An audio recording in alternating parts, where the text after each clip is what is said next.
नमस्कार, आप सबका इस वीडियो में स्वागत है। आज हम कक्षा 10 विज्ञान का 9वां पाठ है आनुवंशिकता एवं जैव जैव विकास।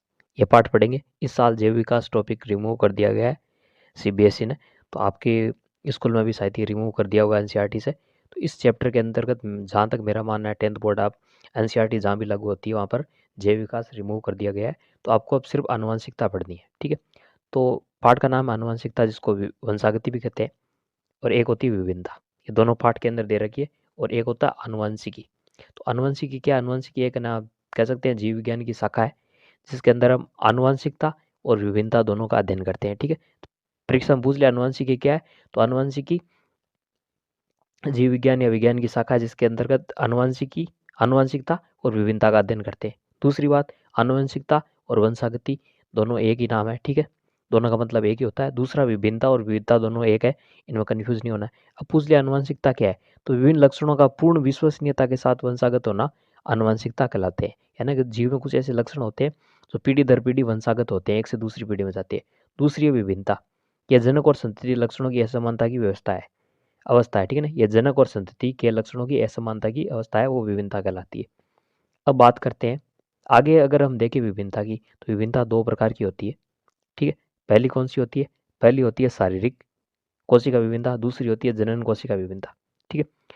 और ये शारीरिक की कोशिका में होती है ना, जो शरीर की जितनी कोशिका होती है उनमें होती है कौन सी? शारीरिक कोशिका विभिन्नता, ठीक है। और ये जनन कोशिका में होती है जनन कोशिका विभिन्नता। ये पीढ़ी में, अगली पीढ़ी में स्थानांतरित नहीं होती, और ये जैव विकास में सहायक नहीं होती।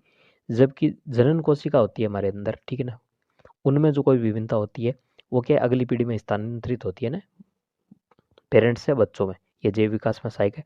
इन्हें उपार्जित लक्षण भी कहते हैं, कि इनको शारीरिक कोशिका में जो विभिन्नता होती है उन्हें उपार्जित लक्षण भी कहते हैं।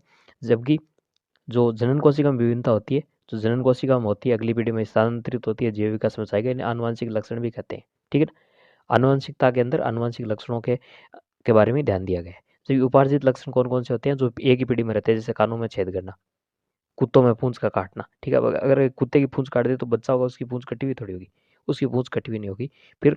तो ये एक ही पीढ़ी तक रहते हैं। शारीरिक लक्षण जिन्हें उपार्जित लक्षण भी कहते हैं। आनुवंशिक लक्षण पीढ़ी दर पीढ़ी ट्रांसफर होते हैं, और जिसके अंतर्गत आनुवंशिक लक्षणों का अध्ययन किया जाता है उसे आनुवंशिकता कहते हैं, ठीक है ना। जिस ब्रांच के अंदर आनुवंशिक लक्षणों का अध्ययन किया जाता है तो उसे क्या कहते हैं? आनुवंशिकता। और आनुवंशिकता के अंतर्गत हम विभिन्नता की यानी विविधताओं को भी अध्ययन कर ले तो उसे क्या कह देंगे? आनुवंशिक कह देंगे, ठीक है। तो ये थी इनके बारे में परिचय। अब है जनन के दौरान विभिन्नताओं का संचयन किस प्रकार होता है। तो विभिन्नताएं होती है, एक होता है अलैंगिक जनन। दो प्रकार के जनन होती है, उनमें विभिन्नता किस प्रकार की होती है ये भी आपको ध्यान रखना है। एक होता है सेक्सुअल या लैंगिक जनन। अलैंगिक जनन होता है विभिन्नताएं कम होती है, डीएनए प्रतिकृति के समय न्यून त्रुटियों के कारण उत्पन्न होती है। यानी डीएनए के में रेप्लिकेशन होता है तब कुछ छोटी मोटी त्रुटि हो जाए तब उत्पन्न होती है। जबकि लैंगिक जनन में विविधता अपेक्षाकृत ज्यादा होती है, क्रॉस संकरण के द्वारा, गुणसूत्र क्रोमोसोम के विसर्जन द्वारा और म्यूटेशन द्वारा, इन कारणों से होती है लैंगिक जनन में। जबकि अलैंगिक जनन में सिर्फ एक कारण है कि डीएनए रेप्लिकेशन के समय त्रुटि होना। जबकि लैंगिक जनन में क्या क्या कारण है? क्रॉस संकरण होता है तब, गुणसूत्र या क्रोमोसोम का विसर्जन होता है तब, और म्यूटेशन या उत्परिवर्तन होता है तब। तीन कारणों से होती है लैंगिक जनन में, और ज्यादा होती है जबकि अलैंगिक जनन में कम होती है। अब आगे बात करते हैं विभिन्नता का लाभ क्या है। तो देखा जाए तो प्रकृति की विविधता के आधार पर विभिन्नता जीवों को विभिन्न प्रकार के लाभ हो सकते हैं। उदाहरण के लिए उष्णता को सहन करने की क्षमता वाले जीवाणु को अधिक गर्मी से बचने की, उष्णता है ना, यहाँ पर छाया छत्री आएगा क्षमता, ठीक है, क्या ना कैपेसिटी, यानी कोई गर्मी सहने वाले बैक्टीरिया है सहने वाले, तो अधिक गर्मी में बचने के लिए कि उनकी संभावना बढ़ जाती है। दूसरा है पर्यावरण कारकों द्वारा उत्तम परिवर्तन का चयन जैव विकास का आधार बनता है, ठीक है। जैसे कि मान लो कि कोई लक्षण है जो उत्तम लक्षण है, यानी डार्विन ने कहा था, डार्विन का सिद्धांत इस बार हटा दिया, फिर भी जैव विकास का आधार बनता है, इतना ध्यान रखो। जो लक्षण सर्वाइवल ऑफ द फिटेस्ट सिद्धांत यही है कि जो फिट होगा दुनिया के अंदर, ठीक है ना, जिसके अंदर अच्छा लक्षण होगा वो सर्वाइव करेगा, ठीक है ना, जिसके पास कैपेसिटी होगी।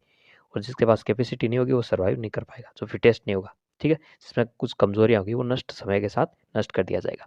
तो पर्यावरण कारकों द्वारा उत्तम परिवर्तन चयन जैव विकास का प्रक्रम का आधार बनता है। स्वतंत्र एवं जुड़े कर्णपाली मानव समष्टि में पाए जाने वाले दो परिवर्तन है, ठीक है। अब बात करते हैं मेंडल का योगदान। अब बात करते हैं ग्रेगर जॉन मेंडल की। उन्होंने सिद्धांत दिए थे, तो मेंडल ने 3 नियम दिए थे। तीन नियम जानने से पहले हम जानेंगे कि मेंडल को क्या कहते हैं, आनुवंशिकी का जनक भी कहते हैं। ठीक है, ये बात आपको ध्यान रखनी चाहिए। और मेंडल ने 7 जोड़ी विपरीत लक्षण लिए थे। तो ये एग्जाम में पूछा जा सकता है कि आनुवंशिकी के जनक कौन है, ग्रेगर जॉन मेंडल। और 7 लक्षण कौन से दिए थे, ये भी यहाँ से पूछा जा सकता है। तो 7 लक्षण ये रहे। ठीक है, लक्षण है तने की ऊंचाई, 2 विपरीत लक्षण होंगे हमेशा, 2 जोड़े गए ना, 14 विपरीत लक्षण है, लेकिन 7 जोड़ी विपरीत लक्षण है। ठीक है ना, 7 जोड़ी। तने की ऊंचाई कैसी हो सकती है, लंबी हो सकती है, बोनी हो सकती है। फूल का रंग बैंगनी सफेद। फूल की स्थिति अक्षीय और सत्य या कलीय। फली का आकार फूला सिकुड़ा। फली का रंग हरा पीला। बीज का आकार गोल मुरझाया हुआ या झुर्रीदार। बीज का रंग पीला और हरा। इनमें किसी तरह की कोई कमी रह जाती है, मैं पूरी कोशिश की है नोट्स बनाने, फिर भी कोई कमी रह जाती है तो कमेंट में बता दूंगा इसमें इस तरह की गड़बड़ी है, इस इतने टाइम पर जो मैंने बात बताई थी। ठीक है, तो आप आश्वस्त रहिए। ठीक है, अब इस आधार पर 2 क्रॉस होते हैं। ठीक है ना, संकरण होते हैं, एकल संकरण यानी मोनो हाइब्रिड क्रॉस। ठीक है ना, मेंडल ने क्या किया, 7 विपरीत लक्षण लिए। ठीक है, ये जो 7 विपरीत लक्षण लिए थे, ये लिए एक ये भी ध्यान रखना है। ठीक है, 7 लक्षण लिए थे, फिर इनमें आपस में क्रॉस कराया था। ठीक है ना, ठीक है ना, क्रॉस कराया था, जैसे कि हम कह सकते हैं प्रजनन करवाया था। ठीक है, क्रॉस करवाया था, संकरण करवाया था। तो मेंडल द्वारा ये भी पूछा जा सकता है, मेंडल ने मटर का पौधे को क्यों चयन किया, उसके पीछे क्या कारण थे। तो मटर के पौधों में विपरीत विकल्पित लक्षण स्थूल रूप से दिखाई देते हैं ना, बाहर से दिखाई देते हैं कि विपरीत लक्षण है। पौधा लंबा है या बोना है, फूल फली का रंग गोल झुर्रीदार, जो भी है बाहर से दिखाई देते हैं। इनका जीवन काल छोटा होता है, 1 साल के अंतर्गत जीवन काल होता है। सामान्यतः स्वपरागण होता है, परंतु कृत्रिम तरीके से परपरागण भी कर सकते हैं। स्वपरागण से है ना कि परागण एक ही पौधे पर होना, और परपरागण है ना एक के परागकण एक पौधे के दूसरे पौधे पर डालना। एक ही पीढ़ी में अनेक बीज बनते हैं। तो ये कुछ लक्षण थे जिसके आधार पर क्या मेंडल ने मटर के पौधे का चयन किया। सबसे पहले बात करते हैं मोनोहाइब्रिड क्रॉस की। मटर के 2 पौधों के एक जोड़ी विकल्पी लक्षणों के मध्य क्रॉस को एकल संकर क्रॉस कहा जाता है। यानी एक टाइम पर एक जोड़ी लक्षण लेना है, जैसे लंबा और बोना, इन दोनों के आपस में क्रॉस करा दिया। एक टाइम पर एक लक्षण लेना, एक तो लंबा हो गया और एक बोना हो गया। तो एक टाइम के अंदर एक जोड़ी विपरीत लक्षणों के बीच जो क्रॉस होता है वो क्या कहलाता है, मोनोहाइब्रिड क्रॉस कहलाता है। उदाहरण के लिए लंबे पौधे और बोने पौधे के बीच मंडल ने क्या किया, संकरण या क्रॉस करवाया। इसके अंदर क्या क्या परिणाम प्राप्त हुए कि प्रथम संतति यानी F1 पीढ़ी के अंदर F1 आएगा, सभी पौधे लंबे थे, और पीढ़ी में और F2 पीढ़ी में कैसे थे, F2 पीढ़ी में 75% लंबे पौधे थे और 25% बोने पौधे थे। ठीक है, और इनके अंदर फिनोटाइप प्राप्त हुआ था, 3 लंबे थे। फिनोटाइप क्या होता है, जो बाहर से देखने में, इस पार्ट के आखिर में मैं ये डेफिनेशन बता दूंगा फिनोटाइप और जीनोटाइप की वहाँ पर। लेकिन फिनोटाइप है ना बाहर से देख सके, जैसे जैसे कि 3 लंबे थे और एक बोना था। और जीनोटाइप क्या था, जीनोटाइप था जो आनुवंशिकता से संबंधित है, जैसे टी लंबा होता है, टी भी लंबा होता है क्योंकि ये टी इस पर प्रभावी होता है, और टी स्मॉल होता है। ठीक है, ये था 1-2-1, 1:2:1, यानी जीनोटाइप परीक्षा में पूछ लिया एक सिंगल क्रॉस का, तो 1:2:1 होता है, 1:2:1। और फिनोटाइप होता है 3 लंबे और एक बोना, तो 3:1 प्राप्त हुआ। ठीक है, और उन्होंने निष्कर्ष क्या निकाला, इसे निष्कर्ष निकाल आगे क्रॉस भी करेंगे हम। टी व टी दोनों लंबे पौधे, यदि भी टी बोना पौधा है, टी 2 लंबे टी है, इसका मतलब है टॉल एंड लंबे। एक छोटा टी आ गया, बड़ा टी आ गया, इसको भी हम लंबा कहेंगे पौधा, और ये टी दोनों छोटा आएंगे तब बोना कहेंगे पौधा। ठीक है, और इसको ये भी कहेंगे, इसको समयुग्मजी कहेंगे, यानी दोनों युग्मक टी दोनों एक से, ये समयुग्मजी लंबे है, ये विषम युग्मजी लंबे है, और ये समयुग्मजी बोने हैं। ठीक है, ऐसे भी आपको ध्यान रखना है। टी ए की एक प्रति यानी टी की एक कॉपी है, टी एक युग्मक है, पौधों को बनाने लंबा बनाने के पर्याप्त है। यानी टी अकेला है और ये टी है, अकेला टी लंबा वाला टी पौधे को लंबा बनाने के लिए पर्याप्त है, जो कि बोने के लिए 2 टी होने चाहिए। ये बात भी आपको पता रखनी चाहिए। ठीक है, टी जैसे लक्षण प्रभावी लक्षण कहलाते हैं। ठीक है, जैसे लक्षण अप्रभावी लक्षण कहलाते हैं। और इस स्मॉल टी, ये टी तो है प्रभावी और ये है अप्रभावी लक्षण। ठीक है, ये भी आपको बात ध्यान रखनी है। अब क्रॉस कराया था, इस प्रकार कराया था, लंबा पौधा था इसके लिए 2 टी थे, यानी लंबा पौधा का ये प्रतीक हो गया टी, 2 कैपिटल टी। बोने पौधे के लिए 2 छोटे टी, इनके बीच क्रॉस कराया तो F1 पीढ़ी के अंदर जो ये युग्मक हो गया टी और टी के अंदर क्रॉस कराएंगे तो ये बनेगा टी, यानी लंबे पौधे थे, ये विषम युग्मजी लंबे थे F1 पीढ़ी में। अब टी का स्वपरागण करा दिया। ठीक है, टी और टी का स्वपरागण करा दिया। ठीक है ना, F1 पीढ़ी के अंदर। तो F2 पीढ़ी के अंदर क्या प्राप्त हुए, तो युग्मक हो गए टी। इनका जब कराया क्रॉस तो एक प्राप्त हुआ टी लंबा पौधा। ठीक है, आप ऐसे याद रख सकते हैं इनको, इतना दिमाग का दयो है तो इससे अच्छा आप ऐसे याद रख सकते हैं इसको। ठीक है ना, ये काफ़ी कैलकुलेशन टाइप हो गया, किसको किससे मिला। अगर याद नहीं है तो इतना याद रख सकते हैं आप, पहले ये याद रख लीजिए टी टी क्रॉस कराया, फिर ये युग्मक अलग किया, आप युग्मक यहाँ पर एक ले लीजिए टी, एक युग्मक यहाँ लिया टी, इसका एक ले लीजिए, इसका स्मॉल टी ले लीजिए, फिर सीधा डायरेक्ट ये लिख दीजिए सभी लंबे पौधे टी टी, ठीक है। फिर टी टी और टी टी का क्रॉस कराया, फिर आप सीधा ये परिणाम लिख सकते हैं और यहाँ पर एक एक युग्मक अलग कर सकते हैं, तो इनका क्रॉस कराना जरूरी नहीं है एग्जाम के अंदर, आप सीधा परिणाम लिख सकते हैं, ठीक है।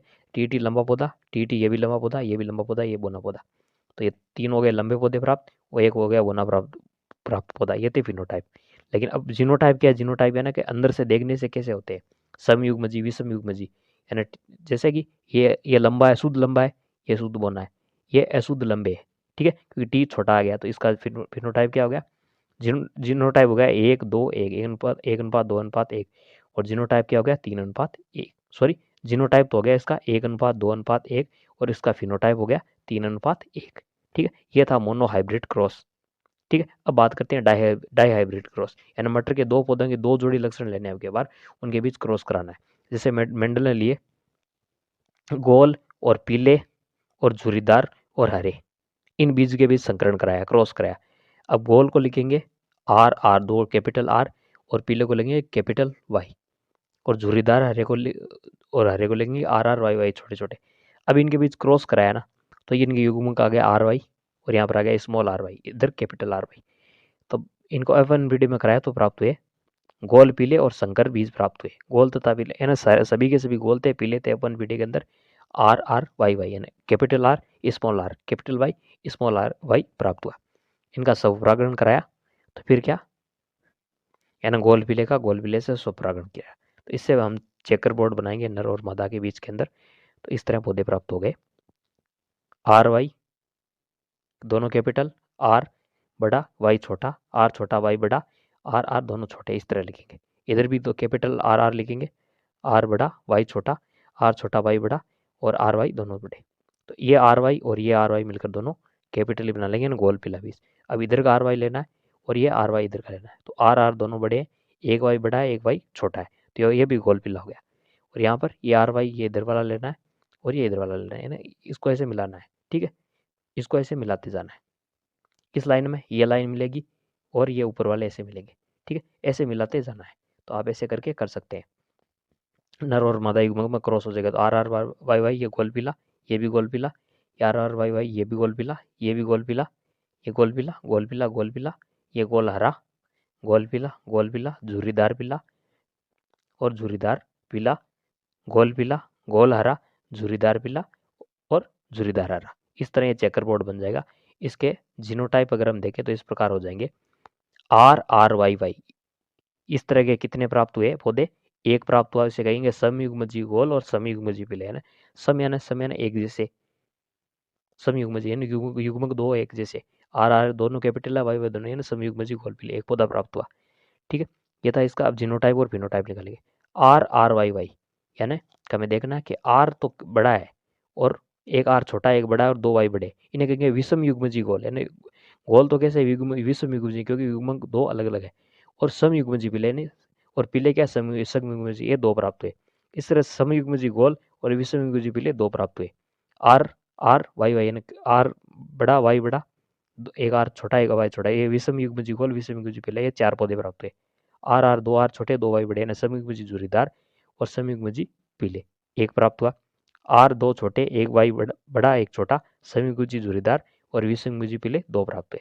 आर आर वाई वाई दो आर बड़े दो वाई छोटे, समयुग्मजी गोल और समयुग्मजी हरे, ये एक प्राप्त हुआ। और एक आर बड़ा एक आर छोटा दो वाई छोटे, सम यानी विषम युग्मजी तो गोल और समयुग्मजी हरे तो प्राप्त हुए। आर आर वाई वाई दोनों छोटे तो समयुग्मजी झुर्रीदार और समयुग्मजी हरे, एक प्राप्त हुआ, ठीक है। और कुल मिलाकर देखें तो पीले गोल थे 9, पीले झुर्रीदार थे 3, हरे गोल थे 3, हरे झुर्रीदार थे 1।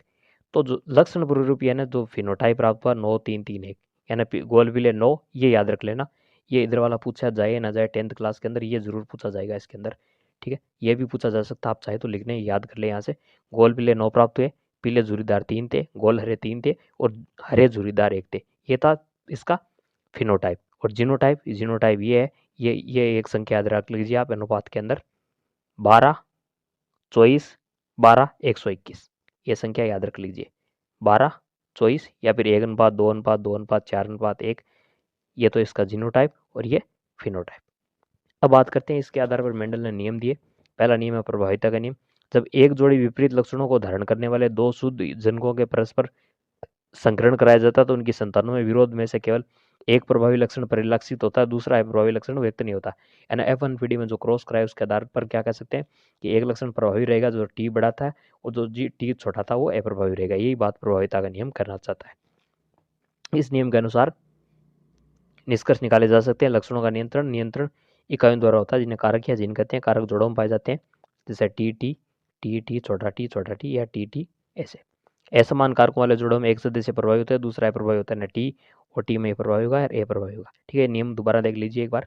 कहना जब एक जोड़ी विपरीत लक्षण लेते हैं जैसे कि टी और टी दोनों बड़े दो छोटे टी विपरीत लक्षणों को धारण करने में दो शुद्ध जनकों के बीच क्रॉस कराया तो उनकी संतता में विरोध में न प्रभावी लक्षण, यानी दो विपरीत लक्षण लेकर हम क्रॉस करें ना, प्रभाविता का नियम ये कहते हैं कि जैसे टी और टी लेकर क्रॉस करें जो F1 पीढ़ी में टी प्राप्त होगा और इसके अंदर जो प्रभावी लक्षण है वो डोमिनेंट करेगा, जो अप्रभावी होगा वो अप्रभावी हो जाएगा। इसको प्रभाविता का नियम कहते हैं। इस नियम के साथ आपको क्या है, एक संकर क्रॉस भी लिखना है एग्जाम के अंदर आए तो, यानी टी वाला प्रयोग करके दिखाना है।